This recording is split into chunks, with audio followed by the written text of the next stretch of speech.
Good morning, Senate Agriculture. It's Wednesday, April 15th. We're going to spend some time talking about H 942, an act related to miscellaneous agriculture subject, section 3. And what that's talking about is unit pricing and stores. And it's kind of leading off the discussion. I think that when we first saw this bill, it was like, well, we have a lot of education to do, and I don't know if we have enough time to do education on this. So my first question is going to be to everybody that's in the room who wants to testify on it, is what problem are we trying to solve? I think that's very, very important to us. What problem are we trying to solve? Why is this the issue that it seems to become?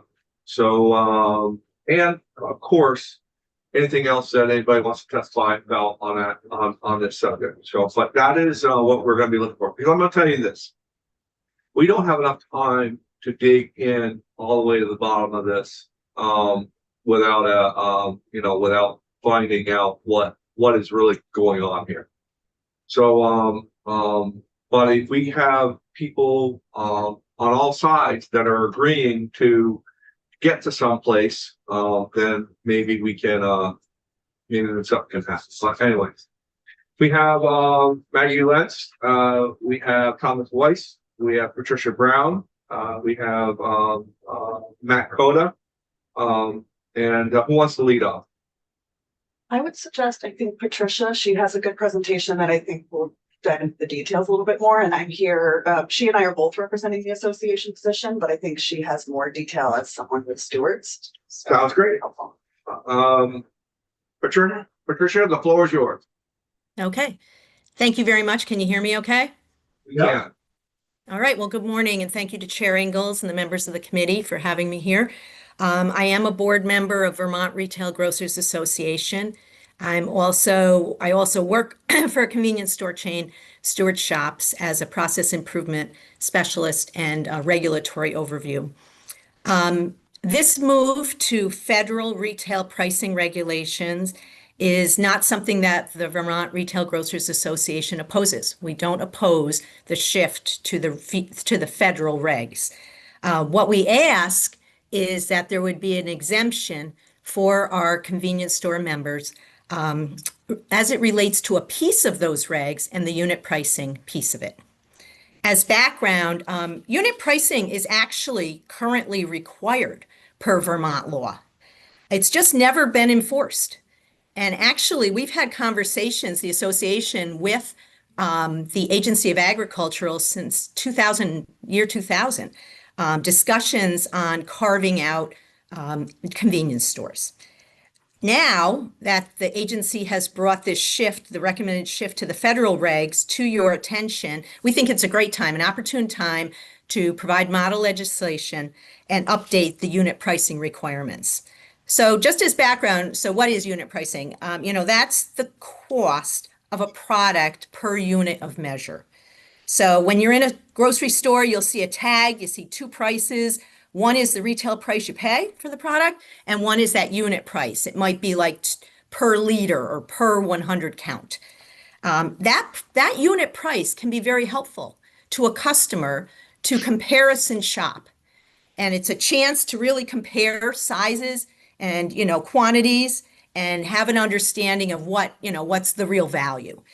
Frankly, unit pricing is key, I think, when you're grocery shopping. I use it all the time.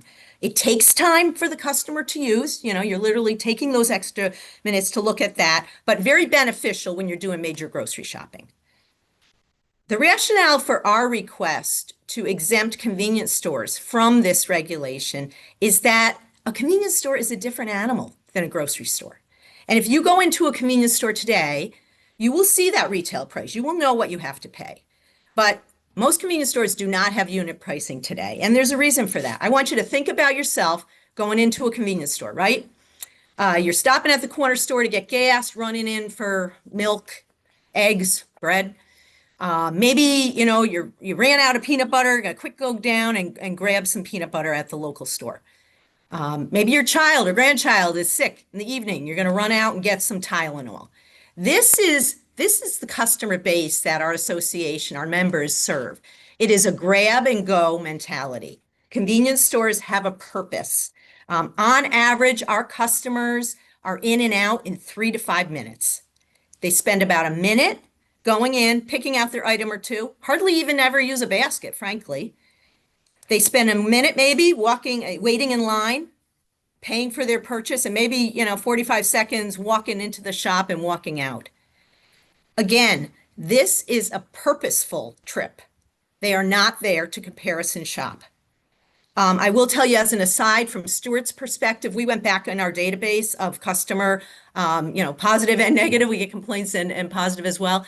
And over 15 years, we have never received a complaint from a customer because we didn't provide unit pricing.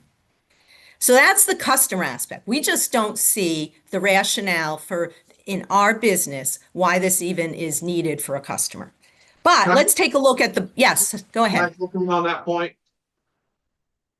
times are changing. So are your stores, and you're getting into more grocery stuff, and you are getting into more stuff that traditionally that you haven't done. So That is true. I just want to make sure that the argument against this isn't because you're making a larger margin and that you don't want to cut into that. No, you are correct. If you look over time, obviously our businesses, our members' businesses have expanded. And we certainly have been in food to go, quick food to go for customers for, gosh, probably past 10 years have really grown. I don't think the grocery side of things, that part of a convenience store has changed as much. Definitely, you've seen gas expand, and I think that food to go has been key. But in terms of the basics with, cigs and gas, lottery, grocery, very small element, HBC, health and beauty, very small element. Those areas haven't expanded. But you're right, food to go, definitely. And I would also say in a rural state, sometimes those convenience stores become their grocery stores. And now, are you asking the general store as well be the convenience store, or I'm just trying to understand the width and breadth of what you deem a convenience store. And plus, there are some areas that you have food deserts that the convenience stores are absolutely the grocery stores as well. And I'm No, going to you add bring- on to that because Senator Major is going right where I was going to go. You go into these small communities, and all of a sudden the dollar stores have popped up, Family Dollar or the other ones, and they have become that main source of providing for the community. No, you're right. So I did put in the testimony some suggestions for how we would carve out what we consider a convenience store. And I've been working with Scott Dolan, the Agency of Agriculture, as proposals that I've been suggesting to him. So we would suggest small stores. We're talking probably under 3,000 square feet of retail space. Or if it's not based on square footage, maybe SKUs, number of products, 3,500. I will tell you, I know he is concerned with like how to define, because of the dollar stores, that's that middle one. Then you've got the bigger grocery stores and you've got the big box. And we are looking at, in terms of those potential criteria of a small retail space of 3,000 square feet, that is, you're talking about those smaller stores. Can we add into this discussion, or why can't we? And again, just throwing ideas out there. Can we add into the discussion not so much a square footage, but sales volume? How complicated is that? And I mean, and I don't know. So yes. So yeah, I think again, maybe some input from the Agency of Agriculture, only because they're dealing with the various diverse entities. But I do know that he said that the sales volume gets a little tricky. Last week when I last talked to him, and again, I'm not speaking for him because I know they've put before you their proposal, but I do know he was open to the idea of potentially number of products, because that gets a little more black and white. We've been looking at various definitions of convenience stores.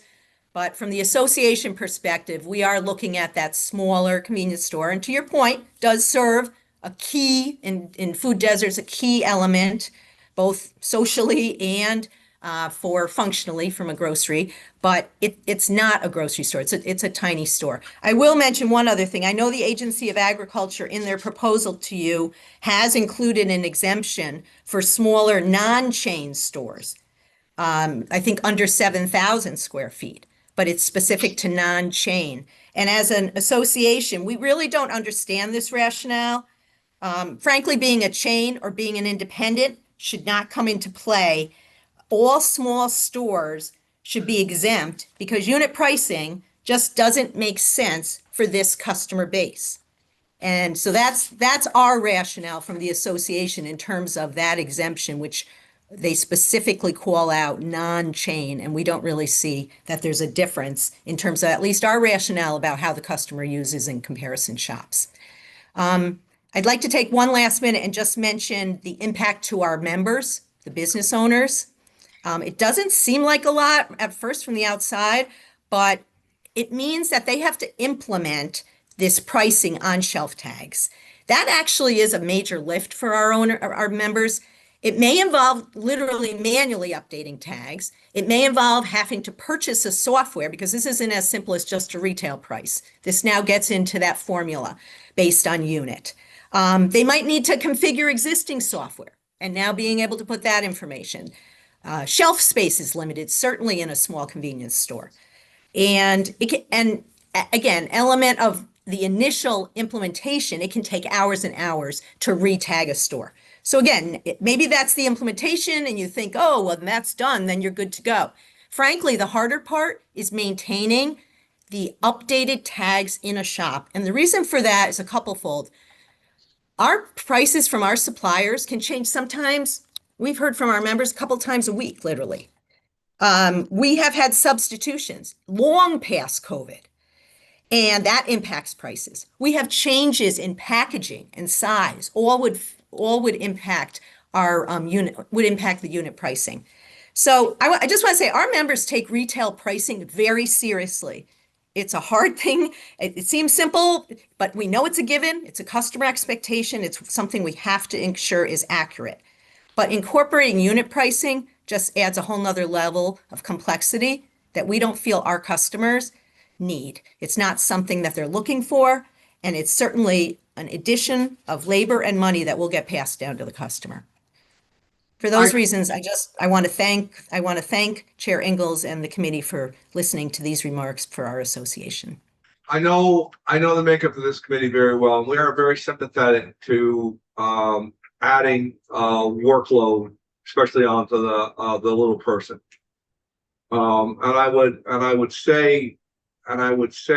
ask, where does the distributor come into play on this? As far as them, they're the ones that are supplying the product to you, and where does their role come into making this easier for the little person? That would be one of my questions. Well, some distributors, yes, some do provide certain tags. You know, if you get into beer distributors or like a Frito-Lay, they will be providing tags. It certainly would be a requirement on their part. Again, I would just, share that any additional work or change is going to affect the price of a product for our customers. And again, I question the value of it. But yes, the distributor has some play in that.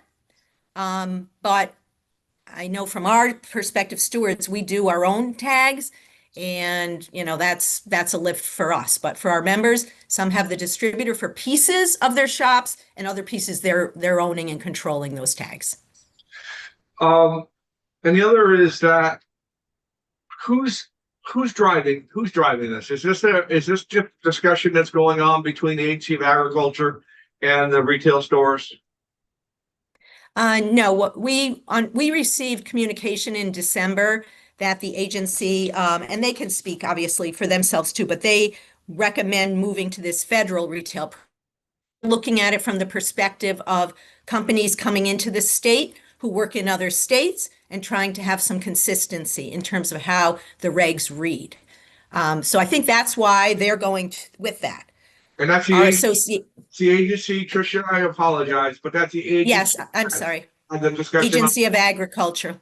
The Agency of Agriculture is recommending shifting to the federal regs. Again, so that there's some consistency for, businesses as they come into Vermont and how they work in other states. That's fine. We view this as the association. They came in 2000 and the agency did a presentation to our members.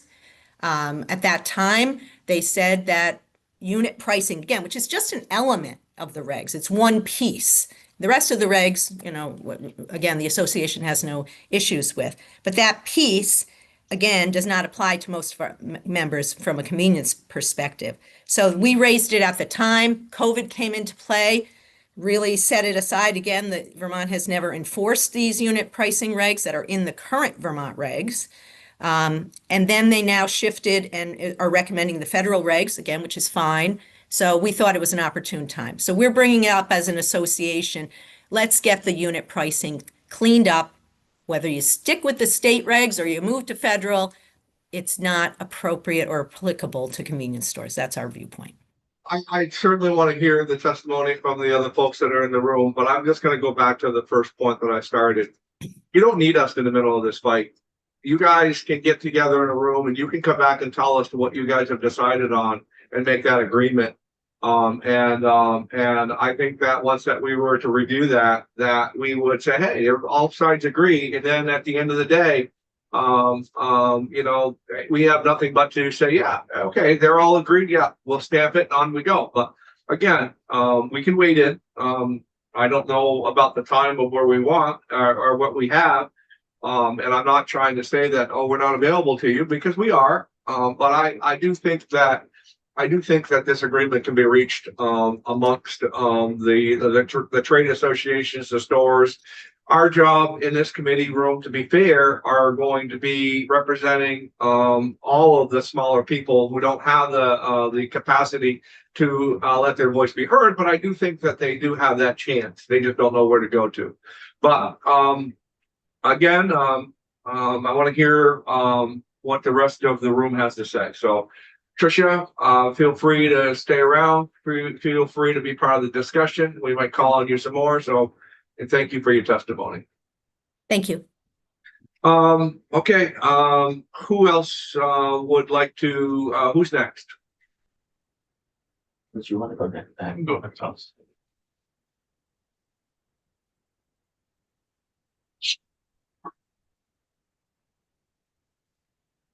Good morning. Good morning. I am Thomas Weiss, resident of Montpelier, and thank you for adding me to your schedule this morning.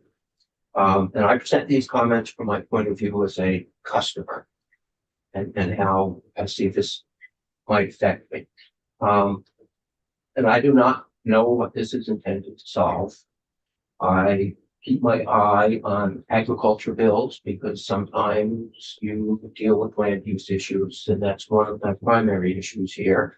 And as I was looking at this miscellaneous agriculture bill, I said, oh, unit pricing, what's this about? So I decided to look into it out of curiosity. And so I have a few comments that come out of that. So the first comment is, this is the one that's most important to me, is if you decide to go ahead with the bill and that's the button, don't allow price increases during the store's hours. One of the phrases, and it's on page 11, lines 13 through 16. If you're looking at it, I can write these notes up a little better, submit them if you like. First sentence is fine, prohibits increasing prices during business hours. And I agree with that. And then there's the second sentence. Will you stop with that just for a second? Because I have to comment on that. That's okay. Sure. On these smaller stores, that's the only chance they have to do their work. As they have people there that are working within the stores, they're open from this hour to this hour.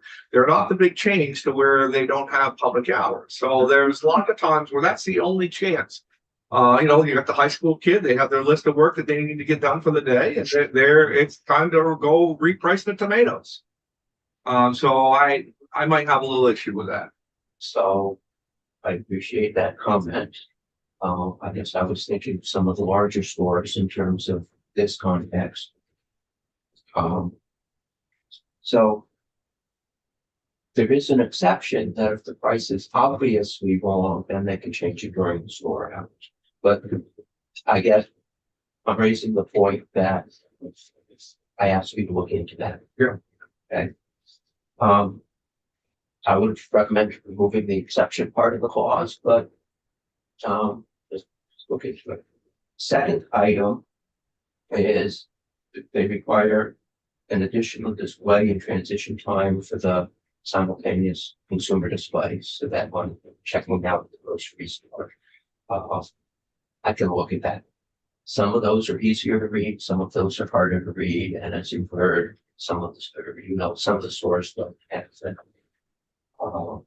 So point to consider here is what would the cost be to the small stores that don't have them implemented, and how much time do they have to implement? Because the bill becomes effective on passage, I think it is, or maybe July 1st. I don't have nothing to so.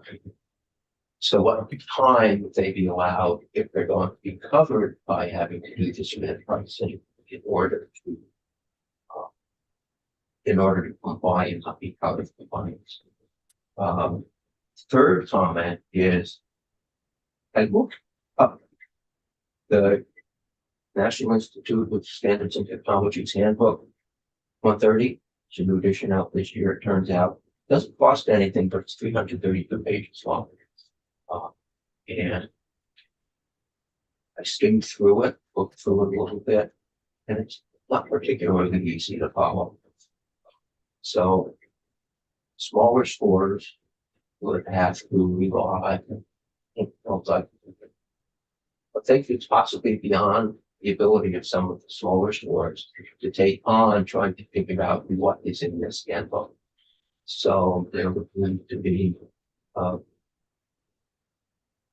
some kind of assistance, I would think, to get them up to speed if they are going to be included in this thing, as having to comply, as opposed to an exception as previously suggested. So those are my comments. I thank you for your time this morning. Thanks, Tom. Thank you for coming in. Welcome. Coda, everything? Yeah, I just wanted to say, Matt Coda on behalf of the Vermont Transportation Energy Network, which is a division of the Vermont Retail Grocers Association. I just want to say, point taken regarding stores getting bigger, right, to diversify. But we don't have a Wawa's or a Buc-ee's, if you're familiar with those southern chains in Vermont. We're not likely to have anytime soon. And most of our small stores are staffed by owner operators, and the ability to change the prices, the unit pricing as the prices themselves change becomes increasingly difficult. These small stores are third places. These are places that we want in our local communities, not only because of the food they provide, but the community gatherings they have. So I think there is a solution here. Maybe it's not square footage, maybe it's not the number of stores, but I appreciate the chair's comments that we could figure out how we can make sure consumers have the best access to unit pricing, while also ensuring that our small stores don't have an additional regulatory burden that makes it harder for them to compete with the larger stores. Thank you. That's where I'm at on committee. Right. Yeah, I'm gonna tell you how I feel. I'm totally in favor of the exemption for convenience stores. And I have the advantage of reading Maggie's testimony. So North American Industry Classification System, I tried to look it up and I got lost after they separated gasoline pumps from selling bread. I don't know why that's an important distinction. But anyway, just from my own personal experience, and we have steward shops in Rutland, where I'm from, and whether it's Jolie or Maple Fields or some of the other so-called chains, I don't see a big difference between an establishment that's maybe just an owner and an operator or a chain. When I go into those stores, I understand that I'm probably going to pay more money than I would if I went to a grocery store. And the reason is it's convenient. That's why we call them convenience stores. So it's never bothered me that a bag of pretzels or even a Coke might be 10 or 15 cents more than if I went to a Shaw's or Hannaford or wherever and actually took the time to look. And it doesn't bother me because if they weren't there, I'd have to go further to a bigger store and then go through that whole process. So I agree with the chair. It'd be nice if we could get all the interested parties together to figure this out, but I will support an exemption for sure, because I think they are different by their very nature. So, Senator Calmore, his, explanation was so on point, it made me forget what I was going to say. We're not speechless. We're not speechless. Huh? I got nothing. Senator Heffernan? Senator Collmore hit it right on the head. You go there because it's convenient. If I want to save money, I will either go to a dollar store or the grocery store. But when I pull into any mom and pop store in the middle of a small village, or a Stewart's or a Jolly or anywhere, I know I'm going to pay more, and I'm going to pay more because that were convenient. And to think that a small store is going to make a living selling soda one bottle at a time is, and we should try to narrow their margin. I don't want anything to do with that because we're losing enough of them small stores as it is. I don't like paying a lot, but at the same time, when I want that item and I pull into that small store, You're paying. I am happy to, especially if it's mom and pop. There's one particular one in Huntington that you're going to pay a lot more than if you waited and drove to Heinsberg, but that's the only store. And it still costs them quite a bit to run their cooling equipment and their ACs, and so. To that point, does it cover the exemption? Does it cover the general store, those types of stores as well? We don't know yet. Yeah, that's what I would like to know a little bit of the details, because I think it should, in my opinion. So. Sure, I think, Sure, yes, I do have a question. This might be for Ms. Brown. So right now, unit pricing is required. So this is a request for chain convenience stores to change the law to no longer be required. And my question is, do the change in regulations and how the unit pricing is working, is that remarkably more difficult or is it easier than the current law? I don't think the shift from the state to the federal would have much of a difference from that perspective. I think they're carrying the same exemption. The Agency of Agriculture is proposing the same exemption that they have in the current Vermont law, which is under 7,000 square feet, again, a non-chain store. Okay. So the chain convenience stores have not been complying with the law for years now, and now they want it changed. Well, we've proposed it right from the beginning because we've had issues with it. They've never enforced it. So as most businesses, it's not enforced. It's not something we do. They do I don't want to say wonderful job, but they do a great job, and we work closely with them, and they've always been fair from our retail pricing shelf tag perspective. You know, they regularly do inspections of our shops, our member shops across the association, looking at retail pricing, ensuring that it's accurate for our customers. So we certainly support that, but they've never questioned unit pricing. They've never brought it up. So, you know, again, go into most convenience stores, you're not going to see that second price on a tag. But yeah, going from the state to the federal, I don't see a big change or lift for us. It's an opportune time to get the books, to get the regs updated for unit pricing carve-outs. I do hope some businesses do follow the law, even though it's not enforced, but understood. So, I'm just gonna finish with this, unless the committee's got more that they'd like to discuss. Do we think that we can get to an agreement to bring back here to where we can look at it? Do we think that everybody can get there to an agreement? I'd like to think that always. It's the hope. trying to look at our workload, because we will do whatever we gotta do. We'll wade into it. We'll do it. But I'd like to see it back at a certain amount of time. Now, we are closing down one of the committees on May 8th. And we do feel the pressure on it. It is on our plate. It's on our miscellaneous House bill. It's come over, so we're gonna have to deal with it. And so I'm gonna leave it up to a week for you folks to come back and get on our schedule again and let us know where you're at, and then that will tell us what we need to do.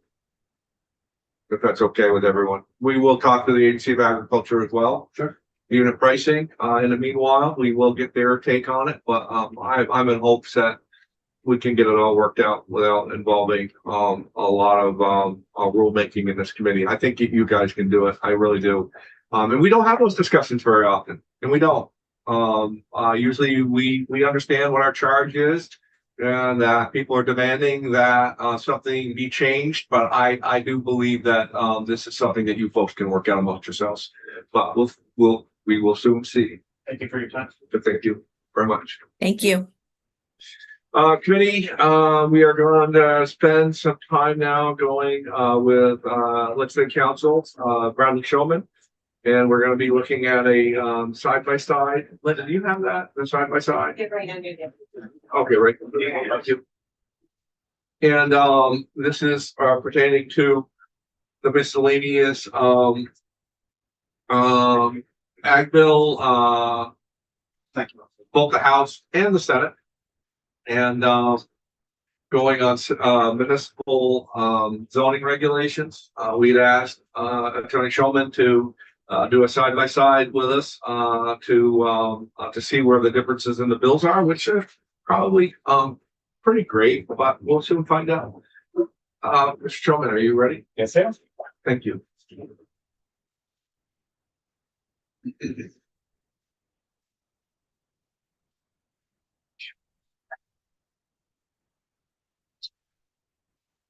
Good morning, Freddie Kilmer, Office of Legislative Council.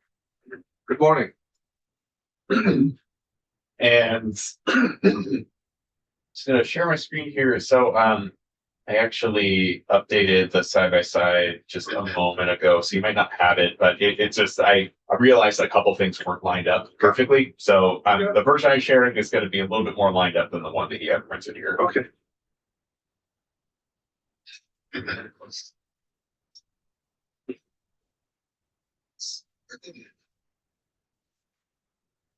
And this side-by-side is not a traditional side-by-side because it starts off with a good amount of analysis in the beginning, because the bills, while they purport to regulate the same thing, they take different tactics, and there's a lot that they have in common, and there's a lot that's different. And we appreciate that because we asked you specifically to give us that. Right. And so in thinking about today's presentation, I think the easiest way to follow along at home or in the committee is that I'll talk about the analysis piece, but what I'll have up on my screen here is the actual sections that we're talking about, so we can just kind of take a look and follow along with the actual text of the bill. I'll be talking about the analysis part.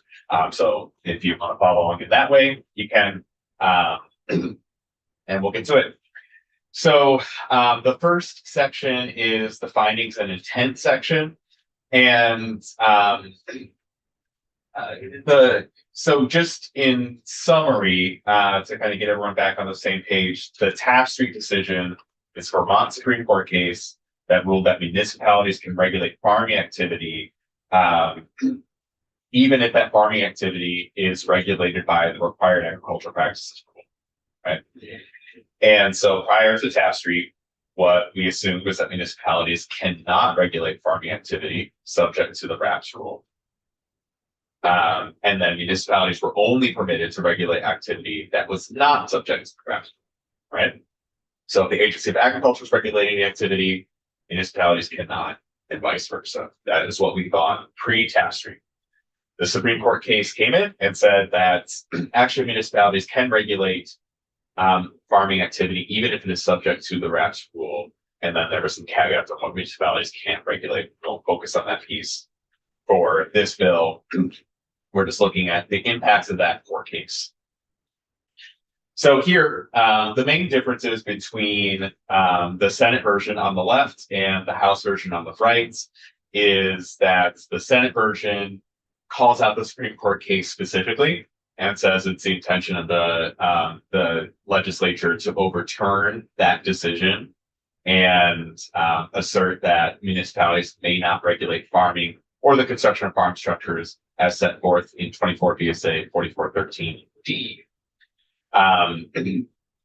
The House version of this bill is just a little bit more straightforward. It doesn't talk about Taft Street specifically. It doesn't talk about overturning that case.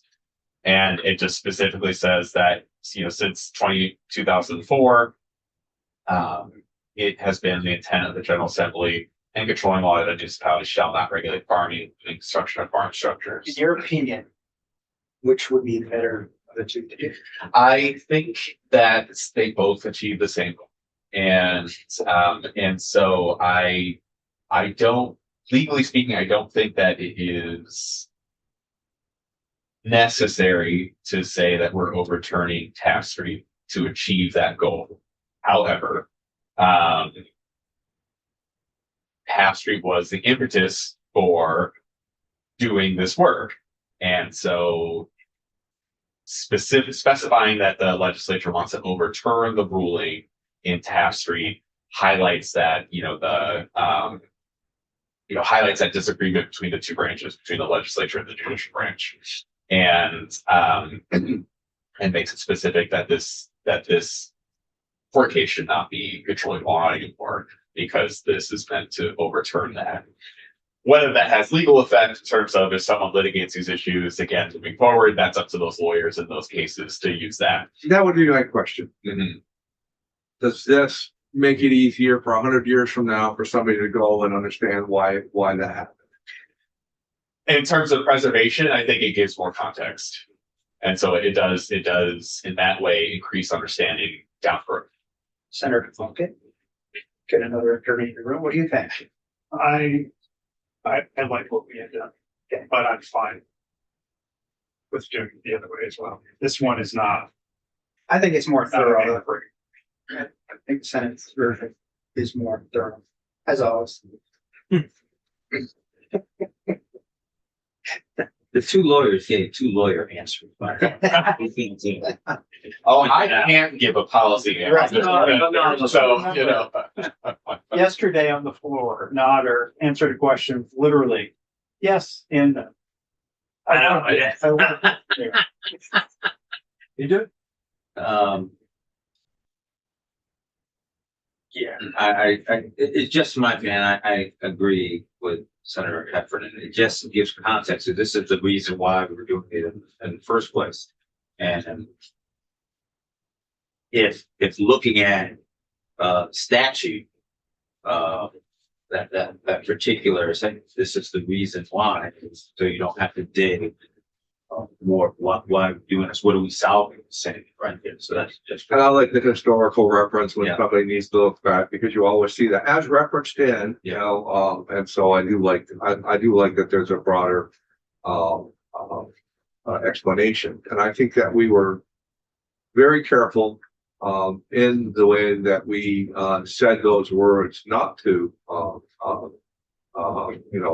disappoint the Supreme Court and what we've said. For me, there was always a broader sense of why we wanted to define what we were doing. Thanks. Everybody good to move on? yes, sir. And just to highlight one difference here is that because the two bills do take a different tactic in terms of how they try to restore the pre-Taft Street status quo with some caveats. So the Senate bill just amends 4413D to restore that status quo with a couple of caveats. The House bill amends 4413 to restore that status quo, but then also add some additional caveats that give municipalities more wiggle room to regulate farming activity that we'll discuss in a moment. But then the subsection B kind of highlights those differences. Okay. So section 2 And so section 2, they regulate the same thing. They just take different tactics. And so we're both looking at 24 BSA 4413. So a bylaw, this section limits what bylaws may regulate. So bylaw under this chapter shall not regulate. And here's where the traditional side-by-side kind of is hard to follow because the bills use different organization. So we'll just talk about the meat and potatoes. Yeah. And so in the House bill on this side, a municipality shall not regulate farming that meets the minimum threshold criteria and the required agricultural practices rules and is therefore required to comply with that rule. That language is the same as in a corresponding Senate section that I've highlighted on my screen here, right? Yep. Up until the comma. In the House version, it says, except as described in 4412-16 of this title. Subdivision 44, section 4412-16 of this title. And that we'll discuss that in just a moment because that is later on in the House bill. So already the big difference here is that the House bill is highlighting that there are some exceptions to prohibiting a municipality from regulating farming or farm structures that are subject to the RAPS rule. And then some more, a couple other differences. Both sections, I'm highlighting here on the screen, the Senate bill, both sections are prohibiting a municipality from regulating the cultivation or use of land for growing. And then what we're talking about is slightly different in both, right? So both are prohibiting municipalities for prohibiting the regulation of growing plants for food. And then the Senate version also includes fiber and Christmas trees and horticultural crops. The House version, the cultivation or use of land for growing plants for food, personal use, donation, or sale, including orchard crops, viticultural crops, and for maple sap. And so the Senate version protects a person's right to grow plants for fiber, Christmas trees, and horticultural crops. The House version does not do those things. It focuses more on growing plants for food. So it doesn't call out horticultural crops specifically. It just says growing plants for food. They achieve roughly the same goals. I would say the biggest differences are fiber and Christmas trees here. The House version also specifically calls out the cultivation of ornamental plants, so that these are kind of perennials, annuals, flowers, and things. So it also prohibits a municipality from regulating the growing of ornamental plants. What the Senate version does is another big difference here is the Senate version prohibits a municipality from regulating the raising, feeding, or management of a small backyard poultry flock and excluding roosters. The House bill does something similar, but just not in this section. So having in this section is a blanket prohibition. Municipalities shall not regulate by bylaw the raising, feeding, management of a small backyard poultry flock. So the blanket prohibition, we'll see that is different in the House bill that permits some regulation, but not a blanket prohibition. All right, we're scrolling down. The definition of farm structure was changed. So there's another reorganizing thing that makes a traditional side-by-side just a little tricky to follow, but another reorganizing piece is that the Senate version keeps the definition of farm structure that's currently in statute, and the House version aligns the definition of farm structure with the required agricultural practices rule. The definition that's in the required agricultural practices rule is 90% the same as the definition that's in statute. It just aligns the two definitions just for clarity's sake. And then we'll see that the Senate bill defines poultry because it talks about poultry in that section. So in sum, these two sections regulate approximately the same thing, both prohibit municipal regulation of farming activity subject to the RAPS rule. However, the House will give a municipality some leeway to regulate farming activity subject to the RAPS rule later in this bill. The Senate bill prohibits municipalities from regulating fiber and Christmas trees and a small backyard poultry block. Those are the primary differences in these two bills and these two sections. All right, section 3 is where the side by side is definitely less helpful. It's just that they're completely different sections. So how the Senate bill decides to proceed from here is it has instructed municipalities to say you shall not regulate farming activity subject to the RAPS rule. And so the Senate bill goes on to say, okay, now we're amending the RAPS rule. We're amending what is subject to the RAPS. And so, as you know, in the Senate bill, it's changed some of the eligibility criteria. The income threshold is increased from $2,000 to $5,000, and it allows the Secretary of Agriculture to regulate the raising, feeding, or management of livestock on less than 4 acres, so long as there is a adequate land base, sufficient land base for appropriate nutrient and waste management. The Secretary of Agriculture can also regulate the raising, feeding, or management of livestock of less than 1 contiguous acre or on between 1 and 4 contiguous acre if a municipality lacks bylaws to regulate that activity. So the Secretary of Agriculture can come in and regulate that activity if that activity is causing a problem. So so the Senate bill decides to make some changes to the RAPS rule. The House bill takes a different approach. So the House bill gives some municipalities some instruction on how to regulate some certain farming activities. So the first instruction is that notwithstanding any existing bylaw, the following land development provisions shall apply in every municipality. No bylaw shall have the effect of prohibiting the raising, feeding, or management of poultry, excluding roosters, for personal use, donation, or sale. And then the definition uses the same definition of poultry as in above. This is the biggest difference. A bylaw may regulate the following for a farm or farm structure that is subject to the required agricultural practices rule if that parcel, so the entire parcel, is less than 0.75 acres and that was not operating as of July 1, 2026 and is now in conserved land.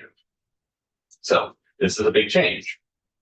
Prior to tax street, municipalities could not regulate any agricultural activity subject to the RAPS rule. The House bill says, okay, if you are subject to the RAPS rule, a municipality can regulate you if you're on a parcel of less than 0.75 acres, you are not operating as of July 1, 2026, and you're not on conserved land.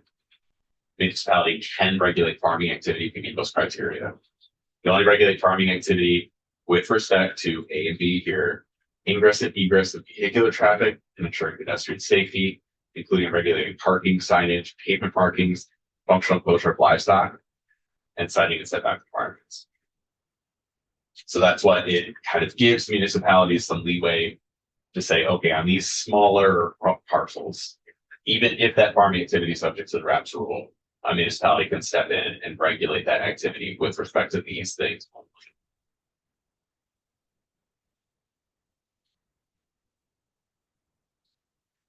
Section 4, there is no section 4 in the Senate bill, or one that contemplates the regulation of agriculture.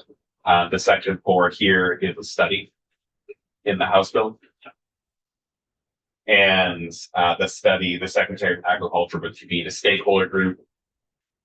That group would study options to address some conflicts that farmers and municipalities might have, would examine potential changes to the RAPS rule, stocking densities on parcels less than 10 acres, utilizing ordinances to address livestock, protecting the right to grow food for personal consumption, including livestock, and creating rules that would permit enforcement of actions for farm operations based on health, safety, and the integrity of the broader industry.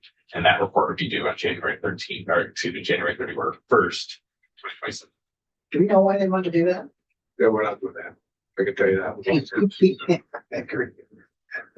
So this is where I'm at. First of all, thank you very much. Exactly what I wanted to see. And it's perfect. And I know it was hard to do that, but it was perfectly what I wanted to see. Here's my thoughts, committee. As you know, I'm not a dictator in this room. It really has to be what you guys believe as well. I'm going to start at a high level and I'm going to narrow it in. We were asked to solve a problem as what was first defined, where it caused angst amongst all farmers in the state, which was the Supreme Court decision. I think we respectfully navigated that, and then we solved the problem. The House's version of this bill doesn't solve the problems, especially on the last section where we're going to study it and keep on talking about it. We in this Senate bill have solved the problem of what I believe that we intended to do, which was to fairly make sure that the municipalities don't have the right to regulate farming unless, and we spell that out. And the House version to me just goes back and forth, back and forth, back and forth. And it would be my druthers to take this House bill, strike out every bit of that language and insert our language in there.